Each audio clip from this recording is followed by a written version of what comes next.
Good morning, good afternoon, good evening. Wherever you are in the world, we want to welcome you to McMurdo Group's first webinar in our Search and Rescue webinar series, The 5 Critical Stages of the Search and Rescue Ecosystem. My name is Sherry Asensio from McMurdo Group, and I will be your moderator today. We are also joined by our two speakers, Mr. Jeremy Harrison, President and Managing Director of McMurdo Group, and Lieutenant Bryan Cantfil of the U.S. Coast Guard's Office of Search and Rescue. Before we begin, I just want to take a moment to say that search and rescue is a very broad subject, and the information we are about to present today may vary by agency or country or manufacturer.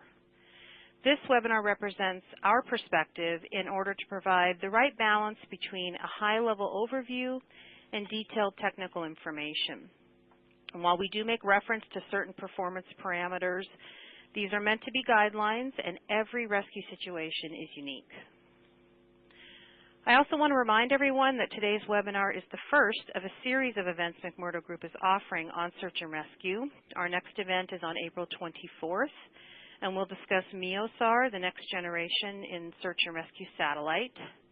And then on May 29th, we will be presenting the real world of search and rescue with real-life applications and survivor stories, and we hope you'll be able to join us for these events as well. The response to this webinar series has been so positive, and we really appreciate your support. We are committed to bringing education and information to the community about a variety of topics, so please let us know if there are any future topics you would find valuable or interesting. And finally, a little bit of housekeeping. You will notice 3 gray buttons at the top left of your screen. The first is to ask a question. Simply click this box if you want to type a question, and I'll receive it, and then I'll field those back to our speakers at the end of the formal presentation. If we don't get to your question during the live presentation, we will answer via email afterwards. The second button is for attachments, where you will find a copy of the slides for today, as well as an acronym guide, because search and rescue is full of acronyms, and some links to other good resources such as beacon registration sites and the COSPAS-SARSAT website. And finally, please rate the webinar at the end and give us your feedback so we can continue to deliver the best events possible. This is our agenda for today's presentation. As you can see, we have a lot of material to cover, and we are going to do our best to stay in the 1-hour time frame. Jeremy and Lieutenant Cantfil will be tag teaming as we go through different parts of the presentation, beginning with a brief overview of COSPAS-SARSAT and the 5 stages of the search and rescue process, followed by a review of these same stages from an end user's perspective. There are many different ways to look at the process. You can look at it from the perspective of an operator or a search and rescue agency, but again, today we're going to look at it from the perspective of a beacon owner. And then we'll have a quick review of tips to enhance the rescue, touch on trends for the future, and end with your questions. So without further ado, I'd like to turn it over to Mr. Jeremy Harrison. Thank you, Sherry, and a warm welcome to everyone. We're pleased to have you with us today to talk about the search and rescue ecosystem. We need to start off by defining search and rescue to make sure we're all on the same page, because people have different views and definitions. And the term search and rescue is very broad, and it can include a variety of agencies, products, technologies, communication networks, etc. And this is how we look at SAR and how we want to frame today's presentation. The search for people in distress or imminent danger and the associated rescue by emergency response agencies, which includes a variety of tools, systems, and technologies. One of the keys to SAR is determining the smallest possible search area, and we'll talk about some of the ways to optimize SAR later on. Let me show you some examples of why determining the smallest possible search area is so critical. These are actual photos from the Air Force and Coast Guard of search areas. As you can see, it can be quite difficult to pinpoint distress sites. We intentionally made circles to make it easier for you to see, but this just shows how difficult it is even for the SAR professionals. There are a number of SAR processes and systems. We're going to focus today on COSPAS-SARSAT, the de facto standard SAR process in the world today. Started in the 1970s, COSPAS-SARSAT is actually an acronym. The first part is a rough translation of Russian, which means Space System for the Search of Vessels in Distress, and the SARSAT stands for Search and Rescue Satellite Aided Tracking. The goal of the system is to provide information to rescue authorities to simplify and take the search out of search and rescue. Unlike some SAR systems that require a subscription fee, COSPAS-SARSAT is free of charge as long as you have the proper beacons, and we'll talk obviously about the beacons later on. So it's an international global satellite system that provides free of charge distress alert and location information to search and rescue authorities anywhere in the world for maritime, aviation, land users in the distress. Let's take a look at COSPAS-SARSAT by the numbers. Over 40 countries worldwide have adopted COSPAS-SARSAT as their search and rescue process. The satellite system monitors distress signals from beacons that operate on a specific frequency at 406 MHz. In 1982, the first satellite was launched and the first save took place. Since then, nearly 35,000 lives have been saved with COSPAS-SARSAT, or put it simpler, 5 lives per day. By 2013, over 1.4 million emergency location beacons were registered with COSPAS-SARSAT, and this number is growing every year. Here is a quick look at the participating countries and organizations that provide distress alert and location data to national search and rescue authorities worldwide. Now, when we talk about COSPAS-SARSAT, it is important to understand the SARSAT ecosystem. What happens when a beacon being activated and an actual rescue? Within the COSPAS-SARSAT system, there are 5 critical stages to the search and rescue process, and you can see them listed here. Briefly, the process begins with an emergency beacon being triggered and sending a 406 MHz signal out. In the second stage, the COSPAS-SARSAT satellite systems pick up the signal and transmit it back to a receiving station on Earth. These are called local user terminals, or LUTs. From there, the signal is processed and relayed to a National Mission Control Center, or MCC. And finally, the alert and location information are sent to a Regional Rescue Coordination Center, or RCC. So let's go through each one of these stages in a little more detail, bearing in mind that we could spend an hour on each, and we're just going to spend a few moments. Stage 1 is an emergency beacon. Later on, we'll have more detail about beacons, but for now, we want to note that there are 3 different types of beacons, and each type is associated with a different type of activity or industry. EPIRBs are for the maritime market, ELTs are for the aviation market, and PLBs are handheld beacons for personal use, typically for outdoor enthusiasts. So as you can see on this slide, the list of the different beacons. We have the EPIRB for maritime vessels, which are automatically or manually operated with or without GPS. The ELT is both available for aircraft that are fixed wings or helicopters and are either installed or integrated within the aircraft fuselage, and again have automatic or manual activation. And the PLB is a handheld unit which is manually operated and again comes with or without GPS. Once an emergency beacon is activated, a signal is sent to the COSPAS-SARSAT satellite system. Each of these satellites orbits the Earth listening for 406 MHz beacons. Today there are 2 types of satellites, LEOSAR and GEOSAR. LEOSAR stands for Low Earth Orbit Satellites, and there are 6 of them orbiting the Earth. LEO satellites orbit the Earth North Pole to South Pole and make one complete orbit every 45 minutes. GeoSAR is stationary or geostationary Earth satellites, meaning they orbit in synchronization with the Earth and therefore appear in line with the Earth, as remaining in the same place in the sky. There are also 6 GeoSAR satellites. These satellites take the info from the beacon ID, which includes GPS position when available, and other information, relay it to the local user terminal, or LUT, which is stage 3. The local user terminal, also known as a ground receiving station, receives the signal and processes the beacon information. It then relays the distress alert and associated information to a mission control center.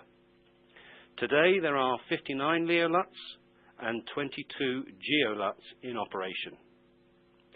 Now I'd like to turn things over to Lieutenant Cantfil from the Coast Guard, who will talk about stages 4 and 5. What happens after the distress alert is received? Thank you, Jeremy. So Jeremy has talked about how the beacon signal is sent through satellites to ground stations, and how distress alert information is forwarded to a Mission Control Center, or MCC. MCCs are manned 24 hours a day. Although they are manned by live personnel, the information is actually processed automatically. So let's understand how the distress alert information is relayed from satellites to different MCCs. If a position is known, the alert will be routed to the closest MCC. If the position is not known, because maybe there's no GPS signal or whatever reason, then the alert is actually routed to the MCC of the host country based on the beacon registration information. If there's no position and no registration info, then the MCC has to wait for more information from the satellite passes to try and approximate a position, which would extend the waiting period before a rescue effort can actually be commenced. You'll hear both Jeremy and I talk about the importance of registering your beacon and having a GPS beacon, and this is why. It will accelerate and narrow the search effort as quickly as possible. There are 31 MCCs, and the next chart, next slide shows the location of these MCCs around the globe. So again, just a quick overview of the MCCs around the world. The final stage is that a distress alert is relayed from an MCC to a Rescue Coordination Center, or RCC. I actually worked at RCCs for 6 years, and they are the ones that are actually responsible for coordinating and executing the response efforts. They handle a specific geographic region and are operated by different agencies in different countries. For example, in the U.S., RCCs are operated by the Coast Guard and the Air Force. In the UK, they are operated by Her Majesty's Coast Guard and Royal Air Force. Just to recap, these are the 5 stages of the COSPAS-SARSAT ecosystem. The process begins with an emergency beacon being triggered and sending out a 406 megahertz signal. The COSPAS-SARSAT satellite system then picks up the signal and transmits it back to a receiving station on Earth, the local user terminal, or LUT. From there, the signal is processed and relayed to a National Mission Control Center. And finally, the alert and location data are sent to a Rescue Coordination Center to execute the rescue. Now, Jeremy will walk through the process from a user experience. Thank you, Bryan. So let's walk through the process from a user perspective. Again, different from that of an operator or SAR agency, but with the same relevant information to enhance a search and rescue effort. Further, we're going to look at this in 2 steps: the preparation for and then during a distress situation.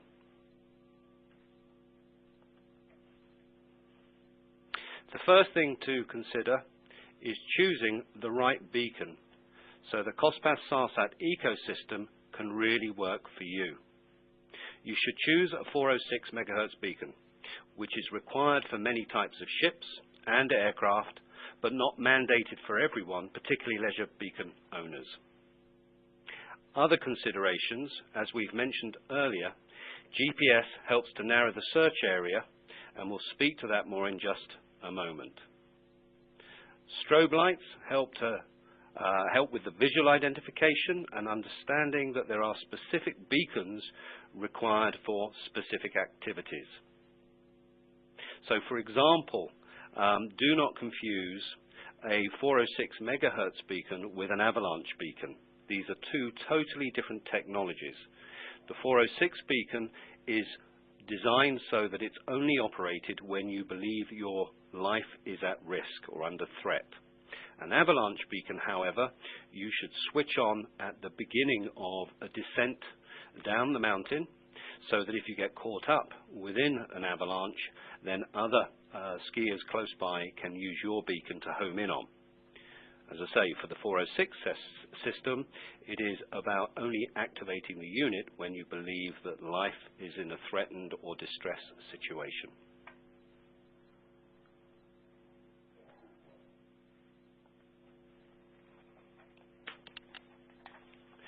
As Lieutenant Cantfil also mentioned, it is absolutely critical to register your beacon.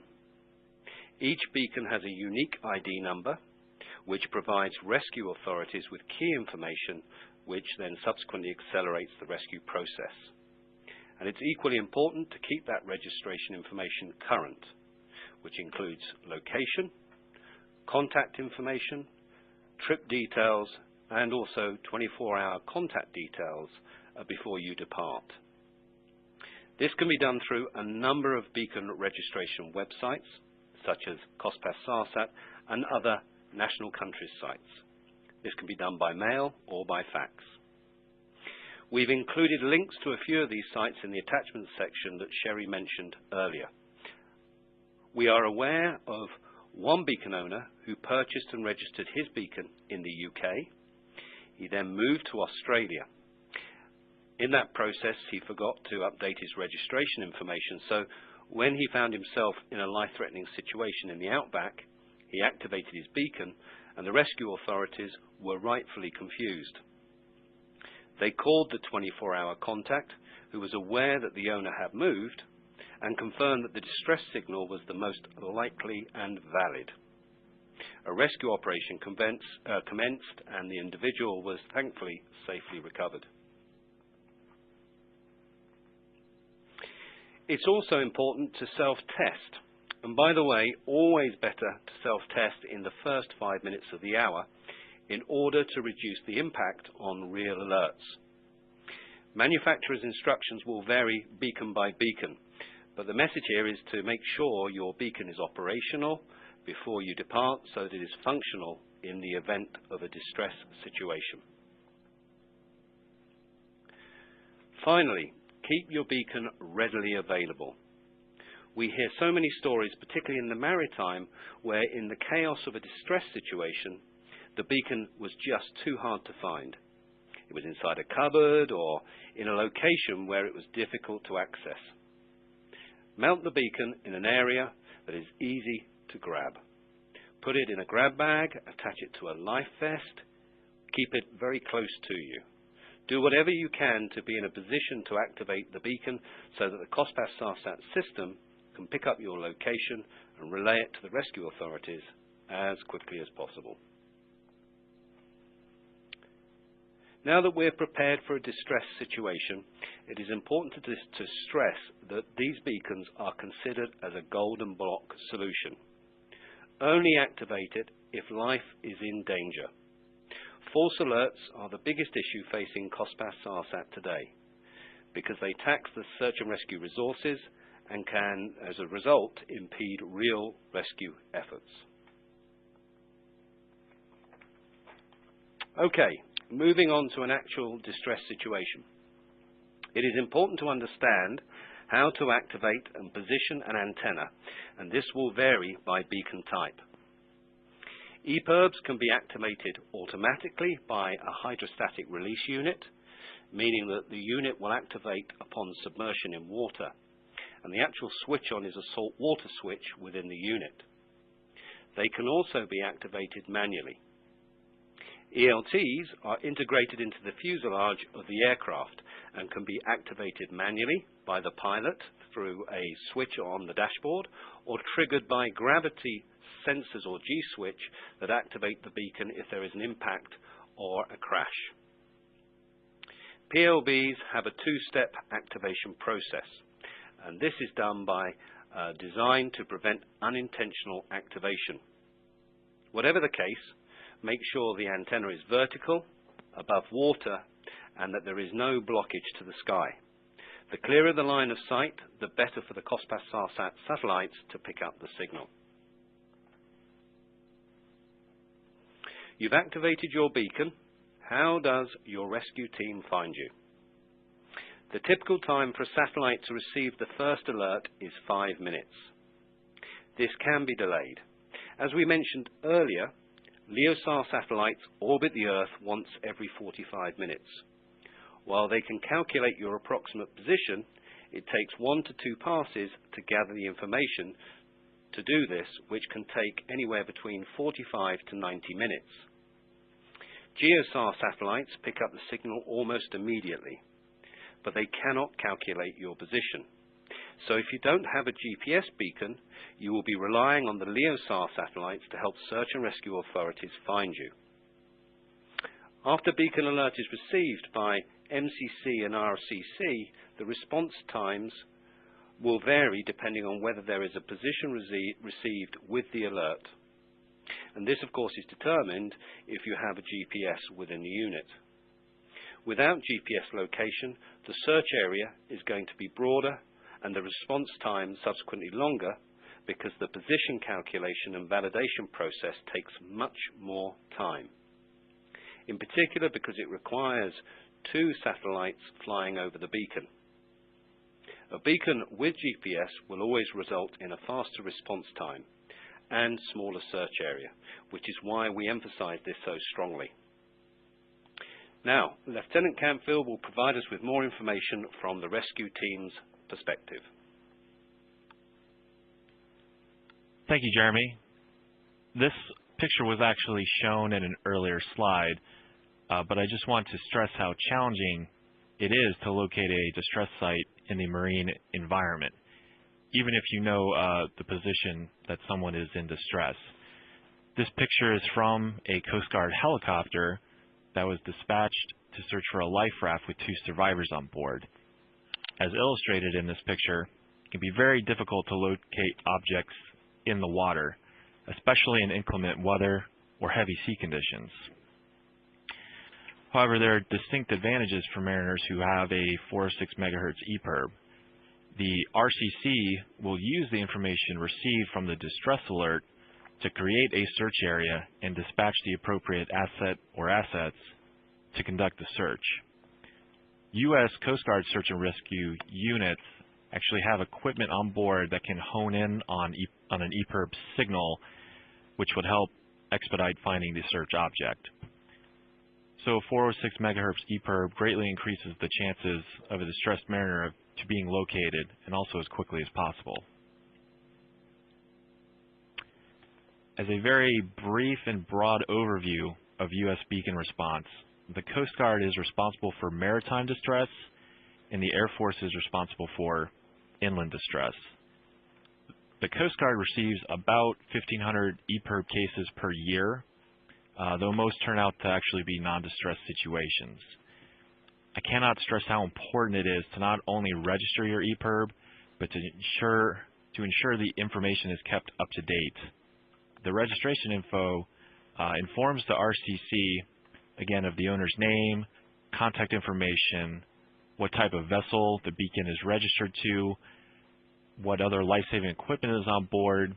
Potentially, it will give us an idea of the number of persons that may be on board, and then also that emergency contact information.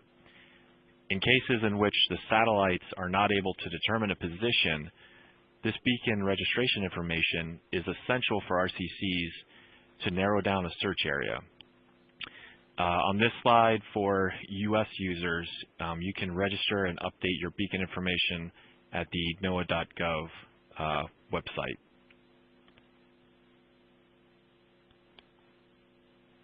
This is just a quick overview of the U.S. RCC regions and their areas of responsibility.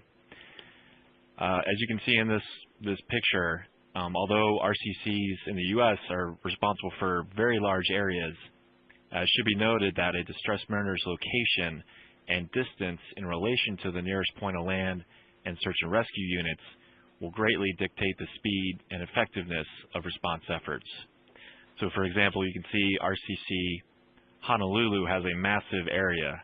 However, if you are in distress and 1,000 miles from Hawaii, the response time will be much greater than if you were, say, 30 miles off Hawaii.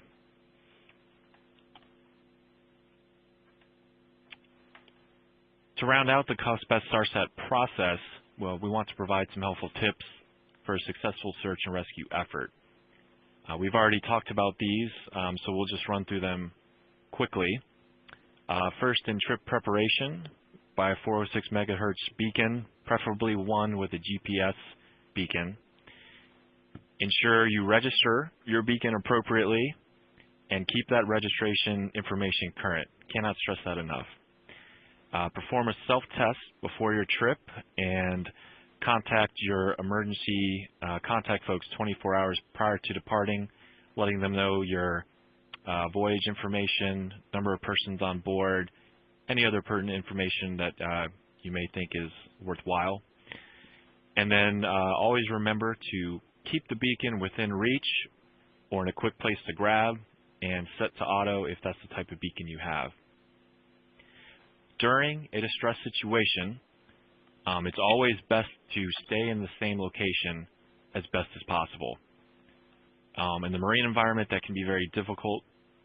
My recommendation is stay with your vessel. If it's still afloat, stay in your life raft, that sort of thing, and ensuring your beacon is tethered to your vessel or life raft. Use all means available to signal your distress, radios, cell phones if you are within coverage, etc. Ensure the beacon antenna is unobstructed. Make yourself as visible as possible. And remember, give the rescue teams time to respond. Depending on where you are, it may take very long for someone to get to you. Now, Jeremy will conclude with a quick word on trends, and then we'll get to your questions. Thank you, Brian. As we look briefly at the future for search and rescue, there are three trends that we would like to highlight. First is MEOSAR, the next generation in COSPAS-SARSAT satellites, which is currently in the development and evaluation phase of its implementation. MEOSAR stands for Medium Earth Orbit Search and Rescue, and it will offer all the advantages of both LEOSAR and GEOSAR. It can simultaneously calculate position and relay that information immediately, so it's going to help reduce response times. In addition, it will add an optional return link that will allow the search and rescue professionals to send a message back to the distress site confirming that their distress alert was received. This is a revolutionary development for COSPAS-SARSAT, and we're dedicating our entire next webinar to going deeper on this technology. Second, we are seeing a convergence of search and rescue with maritime domain awareness, in particular on apps, complementing the COSPAS-SARSAT with other search and rescue technologies such as AIS, which is the Automatic Identification System. An example of this is AIS man overboard beacons that enable vessels within a range of a distress situation to assist in a rescue effort, potentially reducing the response time. And that information is also being integrated into fleet management systems to alert commercial vessel owners as well as rescue authorities. And finally, and third, we're seeing an extension of the SAR network through social media and mobile apps that are connecting resources outside of the formal COSPAS-SARSAT system to assist in rescue efforts. There are a lot of exciting things happening in the world of search and rescue, and we're looking forward to presenting more detailed information about each of these trends later this year. So just a reminder before we close today's seminar, 2 up-and-coming webinars we hope you can join us. First is on April the 24th, which is looking deeper at the MEOSAR system, and on May the 29th, real-world search and rescue applications, including survivor stories. So now for questions. Sherry, are there any questions for Lieutenant Cantfil or myself? Yes, we have a lot of great questions. Thank you for those of you who have submitted those. One quick note, due to the ongoing investigation into the Malaysia Airlines incident, we will not be able to answer any questions related to that topic specifically, but we have quite a few other questions to get through. So the first is, are most rescues at sea, on land, or aircraft related? That's a very good question. I think on this one, I'd probably be best to hand over to yourself, Bryan. Well, my expertise is really maritime, so I don't have numbers on the amount of aircraft or land incidents that beacon rescues take place. For the U.S., that would be a better question for the Air Force. Again, for the Coast Guard, we handle about 1,500 activations a year. The vast majority of those end up being non-distress, and a big majority of those non-distress situations are folks that are trying to test their beacon, but they actually activate it instead of using the test mode. So again, for the U.S., Coast Guard, Maritime, World, we handle 1,500 total activations. The number of actual distress cases are much lower than that. I'd estimate it's probably around 500 real-life ones. So I think on that particular subject, Sherry, that we will be able to perhaps make some inquiries after this webinar and perhaps answer that by email later on. Yeah, and I will get specific numbers and share them with the participants. Thank you.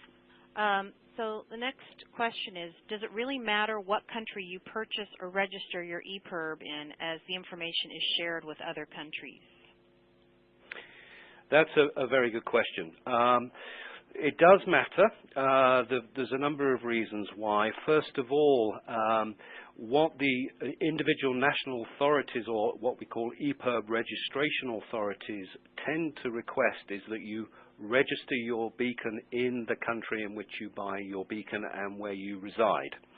The main reason being is because of the national responsibility of that individual. However, saying that, there is available a COSPAS-SARSAT site that you can register your beacon as an international, which is called iBird or IBRD.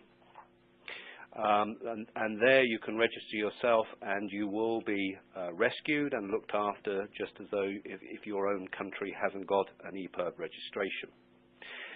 You'll also be advised to speak to your local countries that have got an EPIRB registry, because a lot of them will, in fact, allow you to register. So I would encourage you, if you haven't got your own registration authority, to get in contact with either iBird or with NOAA in the USA, and that's NOAA, the MCA within the United Kingdom, the Maritime Coast Guard Agency, or with AMSA in Australia.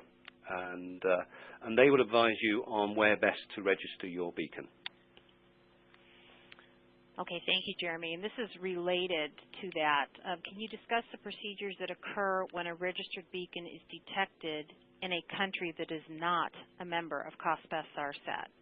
Are there POCs in those countries that MCCs have on file that they can notify of the emergency alert? I think that on this particular one, that Bryan, you would be best suited.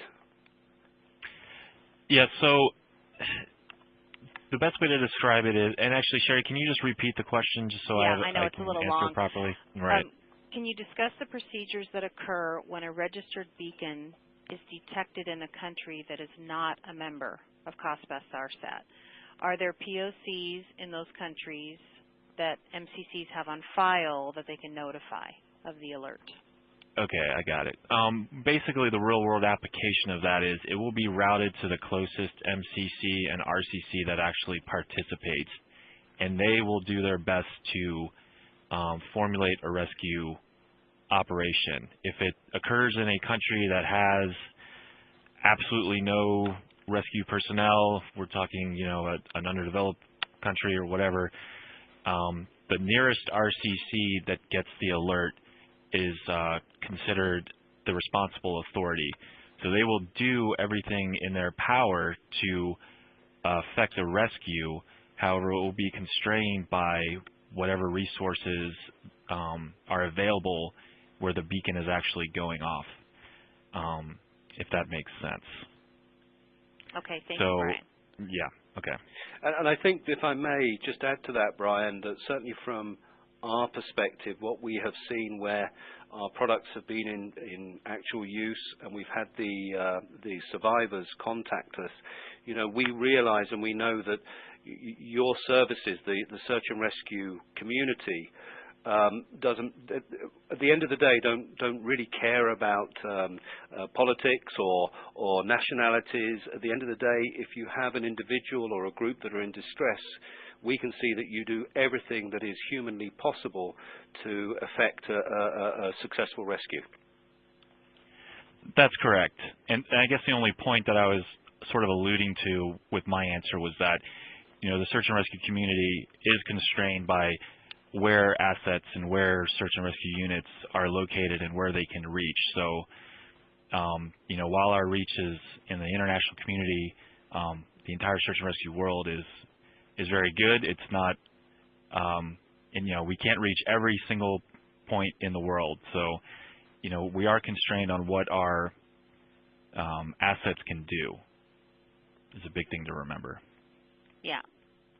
And I just want to thank our listeners because several of you have written to me during this to share the statistics that for COSPAS-SARSAT, it's 48% maritime, 22% aviation, 30% land. Those are the statistics for search and rescue events. Okay, the next question is, when will the MEOSAR system be operational, and when will the PLBs that work on that system be available? How much will they cost? I don't think we know the answer to that, but we can talk to the time frame a little bit. Yes, of course. And of course, as we have said before, we are going to be covering this particular subject in more detail in the next webinar. But in short, the plan, and I say plan because of course these are big infrastructure programs that are dependent upon successful launches of new satellites into the sky. But at the moment, for a fully operational initial system, the forecast is 2018. With regards to the beacons, of course, we will be offering those to market in line with the system being operational. There's obviously no point in us in supplying them prior to that because they obviously won't be effective and won't work. However, saying that, what I will say is that we will be testing the system with beacon beforehand, so they will be designed and operational beforehand. Okay, thank you. And we've had quite a few people ask that we mentioned specifically that EPIRBs are automatically activated by a salt cell. Can they be used in fresh water as well, or in that case, do they need to be manually activated? They can be used in fresh water as well, automatically and or manually. Okay. This is a technical question that I kind of expected. What is a Doppler? Can you explain that just briefly because that is a kind of a technical term. And if you can't, that's okay. We can, because it's kind of a long answer, but if there's a short answer, that would be great. If not, yeah.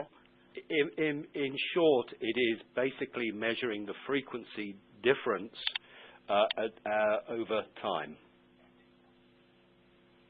Okay.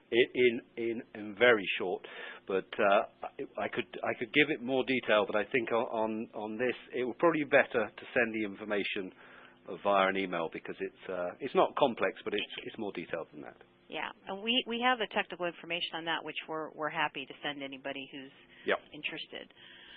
After an activation, is a beacon reusable, presuming that there is still battery life in it? The short answer is yes. The long answer is, of course, once you have activated the beacon, as you've quite rightly pointed out, Sherry, it will consume battery power.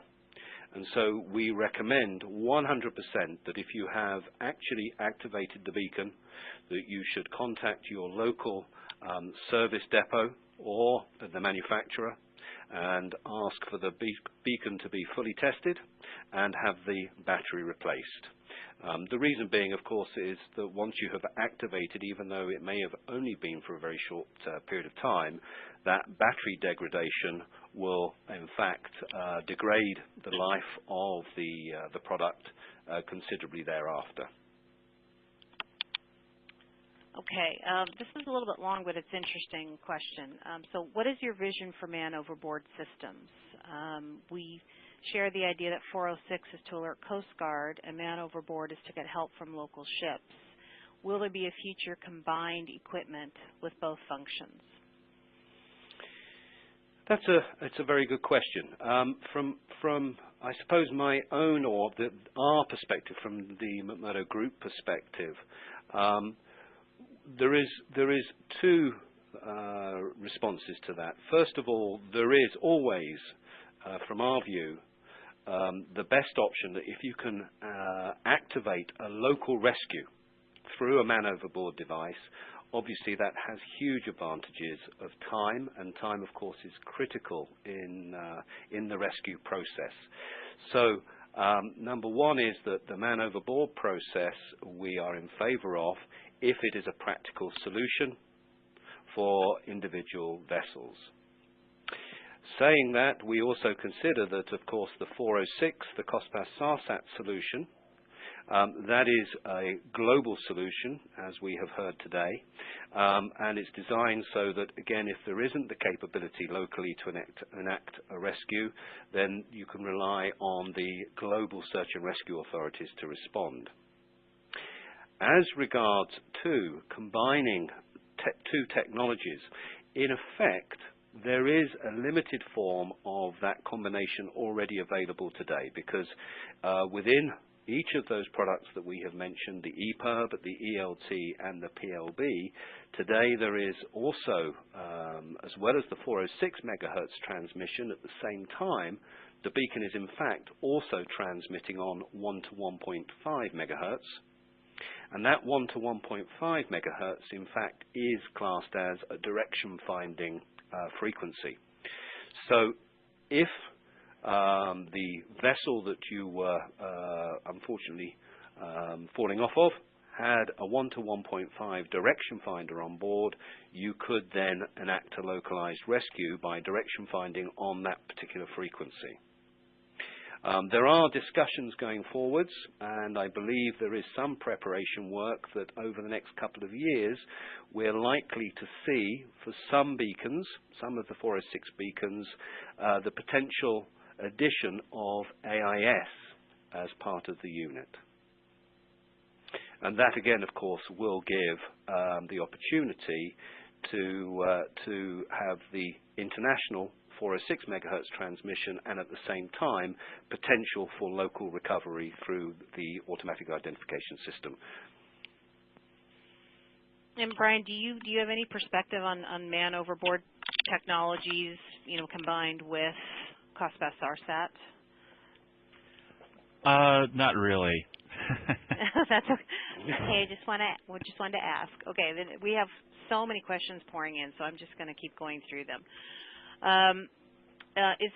We've had quite a few questions about the difference between the 121.5 megahertz and the 403 megahertz, and some of them have been about what is the difference in the range, and just kind of this transition between the technologies. If you can touch on that just a little bit. Yes, sure. It's quite simple that the 121, as I say, is considered to be a direction-finding frequency. As a result, the 406 megahertz transmission, the power is 5 watts.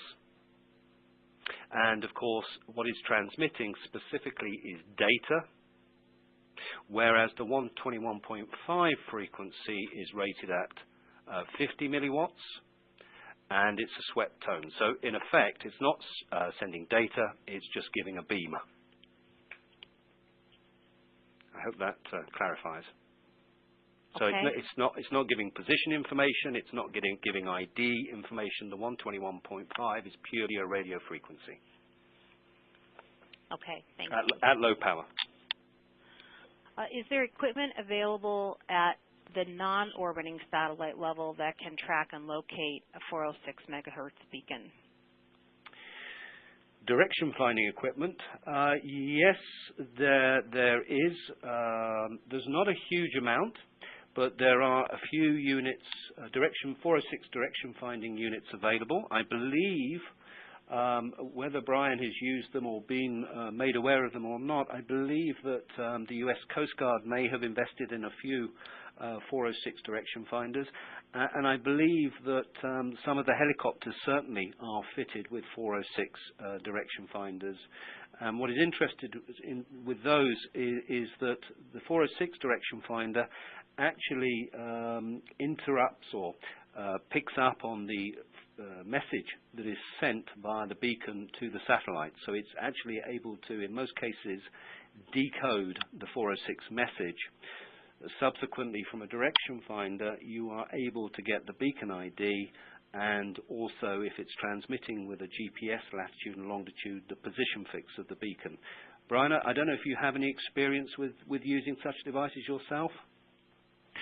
I haven't personally used them, but our helicopter fleet is being outfitted with the 406 homing beacons, and we also have for our small boat stations, which are really, their range is really near shore. They have hand or backpack 406 homing devices that they can bring on board their boat if they're responding to a situation like that. I know the Coast Guard is trying and looking at going and outfitting all search and rescue units with a device like that. As with everything that involves money, it takes time to outfit everything with something like that. So not every Coast Guard search and rescue unit has one, but that's from my understanding, the direction that we're trying to go. And I think if I could just add to that, Bryan, if I may, what is important here is really more the fact that, if you think about it, for an end-to-end system like this, a satellite communication system to work, we've got to realize that not only are the end users investing in beacons to obviously assist in them getting rescued when they're in a distress situation, but also globally the international and national search and rescue organizations are having to invest heavily into tools and techniques, training, which takes a long period of time to ensure that not only are we transmitting the right frequency and the right information, but of course that they have the tools to be able to pick that information up as quickly as possible to close the end-to-end loop. And that can't be said for almost any other forms of beacon systems out there today. The investment is heavily into 406. Okay, we've had quite a few questions just asking about general timelines again, and I know we went through that in the presentation, but could we maybe review again the average timeline for a beacon signal to be picked up by an MCC, to get routed through the process, and then how long to relay to an RCC? And in this particular question, we would assume that it was a GPS beacon. Again, the reason we've actually stated 5 minutes as an average time, And that is because each manufacturer, of course, comes up with its own technical solution.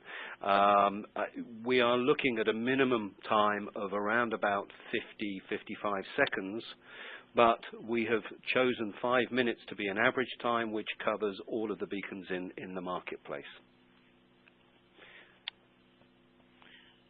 And then from the time that signal gets picked up, Bryan, do you have any more information, just some averages? I know it's difficult but if we have a GPS in there, are there any kind of averages that the Coast Guard goes by for about how long it will take for that signal to then get routed down to an MCC and then to an RCC?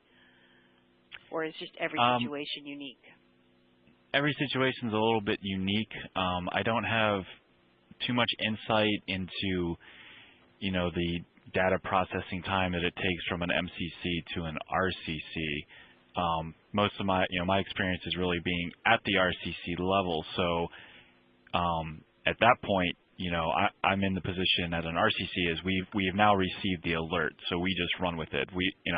I'm not really sure how long it takes once an MCC gets something, how long it's going to take to funnel it to the appropriate RCC.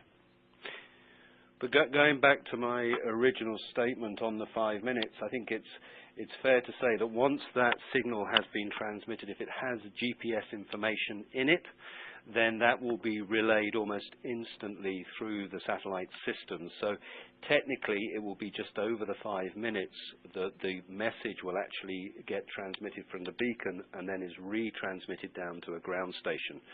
Obviously, thereafter, it is the time taken to get the information on the ground through the LUT, through the Mission Control Center, and then into the actual RCC itself before, in fact, of course, sending a team out to respond.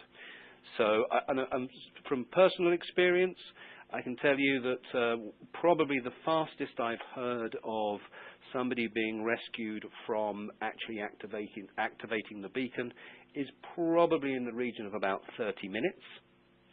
And the reason why it was so short is that, in fact, the person that was rescued at the time was very, very close to the helicopter station that set out to pick them up. Mm-hmm. So it really is very, very difficult to give real times on how long it will take to get the signal through the system, because you've got obviously the automated part, and as we have stated, without GPS that can take up to an hour and a half. And then you've got the manual part, which is once it's come back down to the ground, is to get it out to obviously the RCC to check and validate that it's a real rescue, and to appropriate the right teams and the right assets on actually going to the rescue. So I mean, as we know, some of these rescues can take many, many hours, if not days, and longer. Okay, thank you. Once I've activated my beacon, is it a good idea to switch it on and off periodically to save batteries? Excuse me. I smile.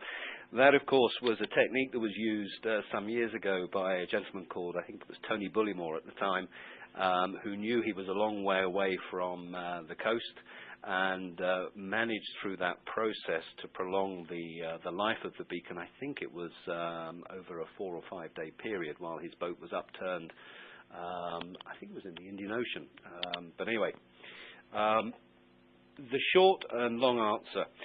The EPIRBs themselves are designed to have a 48-hour operational life, and the PLBs generally a 24-hour operational life.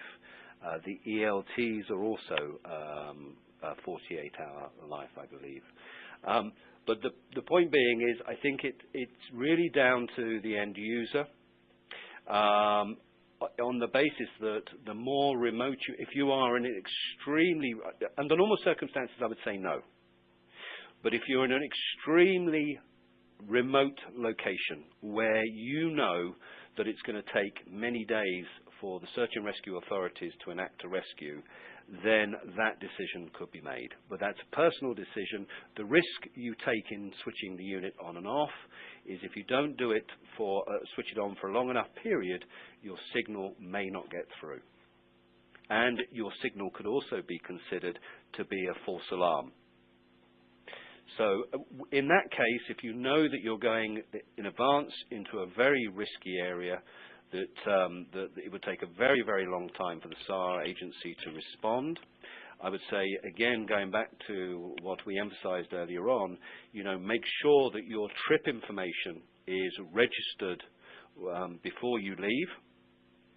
And maybe even based on that, have a discussion with your EPA registry at that time to see if they would advise that you use that technique before departing.